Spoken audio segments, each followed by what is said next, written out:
तुम वो भारत के आतंकी संगठन के लोग हो जो भारत का नाम बदनाम कर रहा है पूरी दुनिया के अंदर।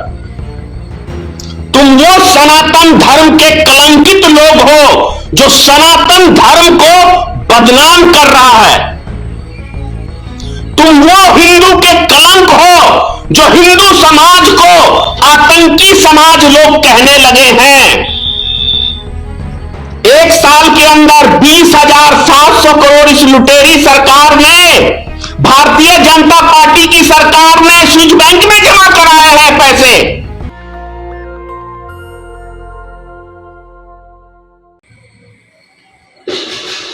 आज दिल्ली के जंतर मंतर पे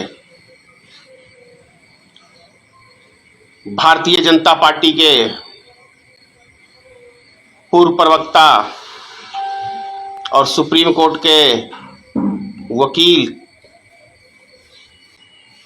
एक रैली निकाली है। रैली निकाली है कि देश छोड़ो, भारत छोड़ो। किसको छोड़ो? अजीब सी कुछ कहानी नहीं लगती? ऐसा नहीं लगता कि आपको भारतीय जनता पार्टी के जो प्रधान सेनापति हैं, देश के प्रधानमंत्री श्री नरेंद्र मोदी, वो एक संगठन चलाने का काम कर रहे हैं, आतंकी संगठन। क्योंकि यदि देश की राजधानी में जंतर मंतर जैसे जगहों पे और यदि भारतीय जनता पार्टी के नेता अगुवाई करें कि देश में यदि रहना होगा तो जय श्री राम बोलना होगा, क्या ये देश भारतीय जनता पार्टी के बाप का खरीदा हुआ है, उनके कार्यकर्ताओं का? क्या इतनी औकात हो गई है? क्या ये देश नरेंद्र मोदी 5 साल चलाने के लिए दिया है कि देश में नफरत फैलाने के लिए आपको दिया गया है? सुनो दंगाई प्रधानमंत्री,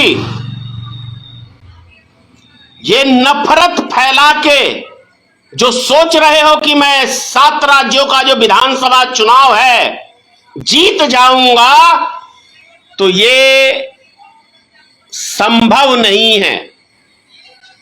क्योंकि जनता के दिल में बस के कोई सत्ता प्राप्त कर सकता है। जनता में नफरत फैला के ज्यादा दिन तक सत्ता प्राप्त नहीं कर सकता है नरेंद्र मोदी जी। अगर जंतर मंतर पे इस तरह के नारे लगते हैं तो निस्संदेह नरेंद्र मोदी का उसकी छत्र छाया में वो हो रहा है। यदि नरेंद्र मोदी इसके ऊपर एक टिप्पणी नहीं करता है, अमित शाह इसके ऊपर एक टिप्पणी नहीं करता है, तो इसका साफ जीता जागता मतलब है कि अमित शाह, नरेंद्र मोदी चाहता है कि देश में दंगे फसाद होएं। क्योंकि भारतीय जनता पार्टी की केंद्र में सरकार है और भारतीय जनता पार्टी का ही एक नेता इसकी अगुवाई कर रहा है और उसके ऊपर एक टिप्पणी नहीं आ रही। क्या तुम्हारे बाप, मैं कह रहा हूं, मैं धनेश्वर महतो, मैंने कई जगह मूर्तियां भी दी है, कई मंदिर का भी निर्माण कराया है, बड़ी मंदिर का भी निर्माण कराया है, सभी देवी देवताओं की मूर्तियां भी स्थापित की है। लेकिन तुम आतंकी ये कहोगे कि जय श्री राम कहना होगा, तो तुम्हारे जैसे कुत्ते के कहने से कोई नहीं कहेगा, क्योंकि राम हृदय में बसते हैं। तुम वो भारत के आतंकी संगठन के लोग हो जो भारत का नाम बदनाम कर रहा है पूरी दुनिया के अंदर। तुम वो सनातन धर्म के कलंकित लोग हो जो सनातन धर्म को बदनाम कर रहा है। तुम वो हिंदू के कलंक हो जो हिंदू समाज को आतंकी समाज लोग कहने लगे हैं। तुम हिंदू समाज के दुश्मन हो तुम लोग।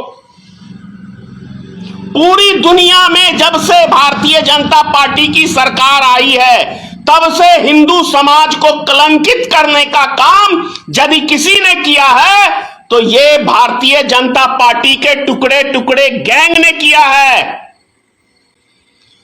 और जो मैं देख रहा था अभी वीडियो दिल्ली का, एक पत्रकार नेशनल दस्तक का, जिसको यह भारतीय जनता पार्टी के आतंकी पकड़ के और उससे जबरन जय श्री राम का नारा लगवा रहे थे। मैं बहुत बहुत धन्यवाद देता हूं उस पत्रकार का जिसने अकेले होके इन भारतीय जनता पार्टी के आतंकियों से अकेले मुकाबला किया और जय श्री राम का नारा नहीं लगाया।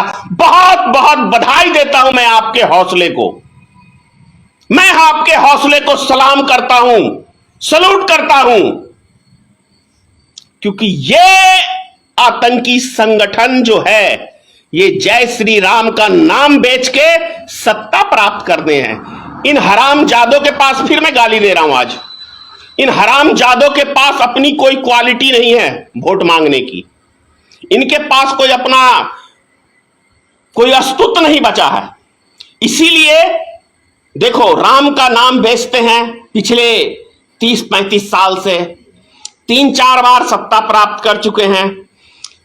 2 बार राम के नाम पे पूरे भारत में क्या पूरी दुनिया में चंदा इकट्ठा कर चुके हैं।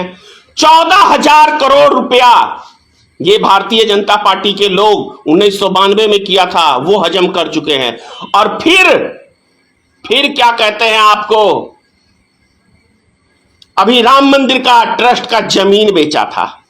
ये दूसरे कोई नहीं, ये असली देश के लुटेरे हैं, असली देश के लुटेरे हैं। और ये हमें देशभक्ति का ये पाठ पढ़ाएंगे, देश के लुटेरों से हम लोग पाठ पढ़ेंगे। जो पिछले साल 1 साल के अंदर 20,700 करोड़ इस लुटेरी सरकार ने, भारतीय जनता पार्टी की सरकार ने स्विस बैंक में जमा कराए हैं पैसे। अगर भारतीय जनता पार्टी का पैसा नहीं है तो किसका है? किसका है? 20,700 करोड़ स्विस बैंक में किसका जमा हुआ है रे? बोलो भारतीय जनता पार्टी के दल्लो।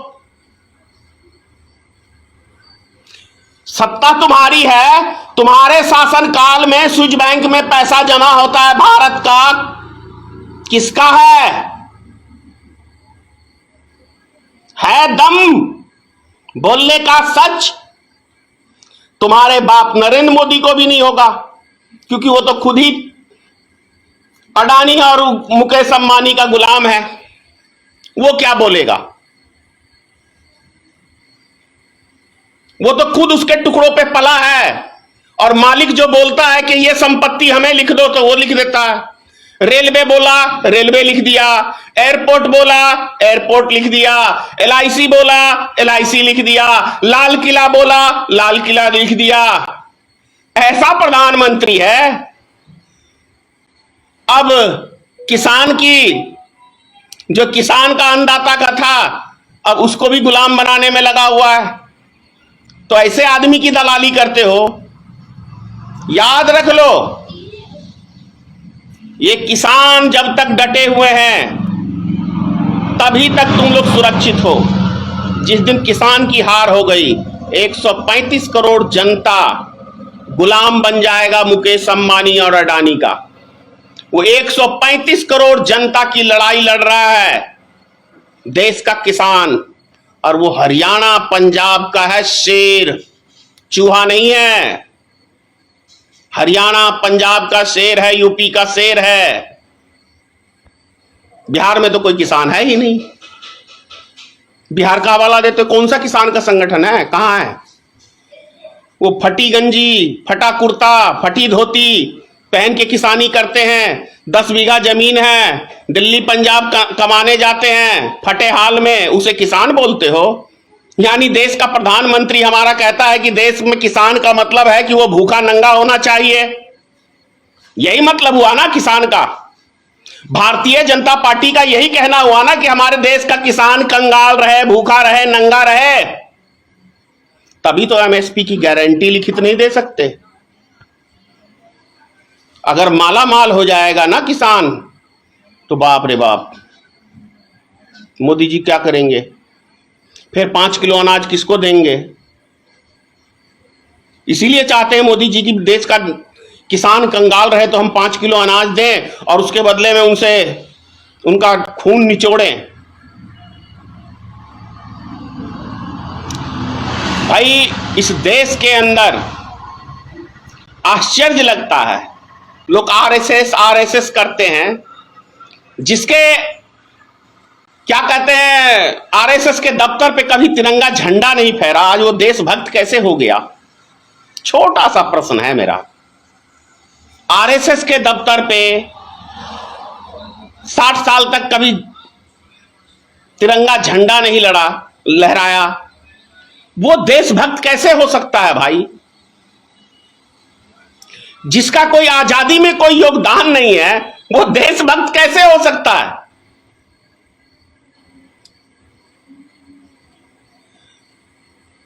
भारतीय जनता पार्टी का मतलब आज आप लोग बढ़िया से समझ लो, भारत जलाओ पार्टी, भारत में दंगे कराओ पार्टी, यह मतलब है।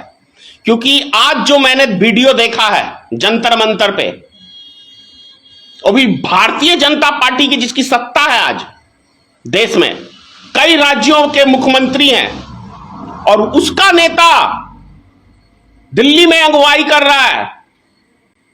भारत छोड़ो, किसको छोड़ोगे भाई? किसको निकालोगे?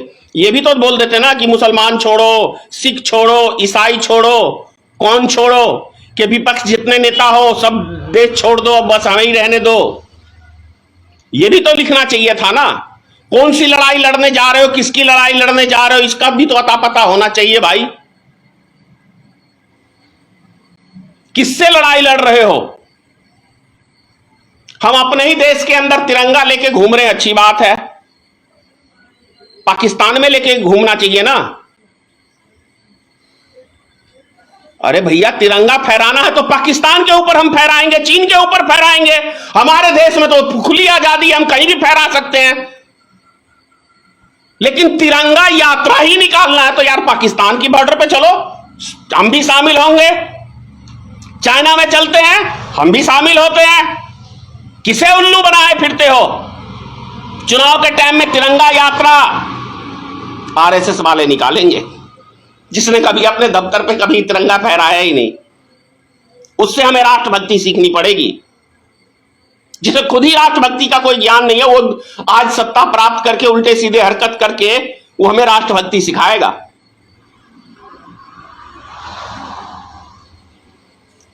मोदी जी सुधर जाओ, सुधर जाओ, कभी माफ नहीं करेगा आपको। जिस तरह की हरकत, जिस तरह की इस बुढ़ापे में, भैया जवानी में उल्टे सीधे हरकत किए ठीक है, घरवाली छोड़ दी ठीक है, ठीक कैसे रह सकता है? लेकिन इस बुढ़ापे में तो कम से कम यार देश को मत बर्बाद करो, देश को बख्श दो। इतिहास नहीं तो कभी माफ नहीं करेगा। वो धृतराष्ट्र मत बनो। धृतराष्ट्र जो आंख बंद करके दुर्योधन को खुली छूट दी थी ना, वो दुर्योधन, खैर भाई नहीं बाल बच्चा तो दुर्योधन की मैं कहां से यार बात कह रहा हूं, होगा भी कैसे यार? घर वाली छोड़ के कोई जवानी में कैसे भाग सकता, मेरे समझ से परे है। ये मुझे आज तक हजम नहीं होता।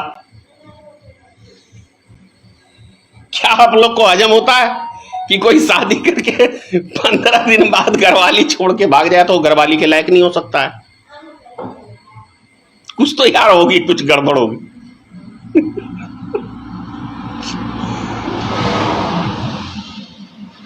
बस एक बात कहना चाह रहा हूं लास्ट में, मोदी जी चैन से रहने दो, देशवासियों को चैन से जीने दो, सुकून से जीने दो, उनकी भाईचारगी खत्म मत करो।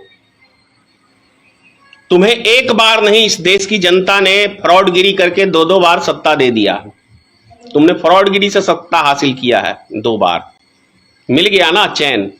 अब कम से कम देश को बख्श दो। क्योंकि ये देश तुमसे नहीं संभल सकता, क्योंकि तुम्हारे पास कोई ज्ञान नहीं है आलतू फालतू के अलावा। ये हिंदू मुसलमान के अलावा तुम्हारे पास कुछ नहीं है। इससे ना हमारा देश का भला होगा, ना हमारे देशवासियों का भला होगा, और ना ही दुनिया में जो चाहोगे कि हम भारत का नाम ऊंचा कर लें उससे प्राप्त कर सकते हैं। अमेरिका से कुछ सीखो, इंग्लैंड से कुछ सीखो। हर दुनिया के हर मजहब के लोग उन मुल्कों में रहते हैं, अमन सुख चैन से रहते हैं।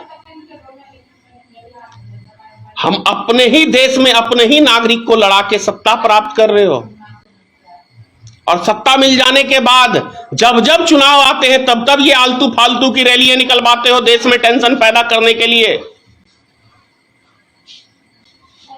कभी मुसलमानों ने कोरोना फैलाया, पिछले साल यही किया था ना। इस साल किसने फैलाया? बहुत अजीब सी बात है, बहुत अजीब सी बात है। अगर मोदी जी, एक चीज आप समझ लो, यदि इस जंतर मंतर वाले नेताओं के ऊपर आपने कार्रवाई नहीं की तो इसका मतलब स्पष्ट है। मैं देश की जनता से कह रहा हूं, समझ जाना कि नरेंद्र मोदी के इशारे पे, अमित शाह के इशारे पे ही ये इस तरह के ऊटपटांग के कार्यक्रम कराए जाते हैं, और जो नरेंद्र मोदी की छत्र छाया के उसमें ही ये सारे काम हो रहे हैं। इसका मतलब है कि वो जो नरेंद्र मोदी कहता है कि सबका साथ सबका विकास, ये नारा झूठा है। नरेंद्र मोदी के पेट में 36 हाथ का आंत है, 36 हाथ का। इसका मतलब समझते हो? मुंह में राम बगल में छुरी। नरेंद्र मोदी मुंह से वो राम राम करता है लेकिन बगल में छुरी रखे हुआ रहता है। इतना ही कहूंगा। जय हिंद। नेशनल दस्तक की आपसे गुजारिश है कि अगर इसको बचाना चाहते हैं तो नेशनल दस्तक को सब्सक्राइब करने के लिए रेड कलर के सब्सक्राइब बटन को दबाएं, फिर बेल आइकन की घंटी दबाएं। नेशनल दस्तक को बचाने के लिए बहुत जरूरी है कि हर खबर को शेयर करें, लाइक करें, कमेंट जरूर करें।